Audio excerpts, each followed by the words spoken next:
17 বছর ধরে অনেক বাতেলা দিয়েছেন, আর দেবেন না। আগুন থেকে বেঁচেছে, এবার বদ হজমে মরবে। তোমার যদি আমায় কিছু বলার থাকে তাহলে আলাদা বলো।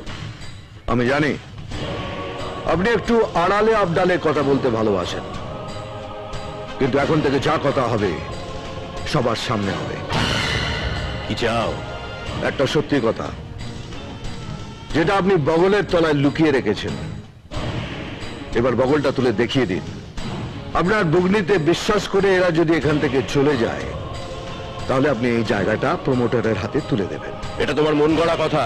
এটাই আপনার বগলের তলায় লুকিয়ে রাখা সত্যি কথা। ফাটাকেষ্ট, গুন্ডা ফাটাকেষ্ট, যে এত বছর ধরে এদের ভোটগুলো নিয়ে আপনার পকেট ভরিয়েছে, যাদের জন্য শালা আপনি রিক্সা থেকে লাল বাতিওয়ালা গাড়ি চড়ছেন, আর আজ আপনি ওদেরই উচ্ছেদ করার জন্য ওদেরই বস্তিতে আগুন লাগাচ্ছেন।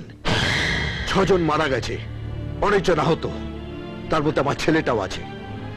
আর এর সবকিছুর জন্য দায়ী শালা আপনি।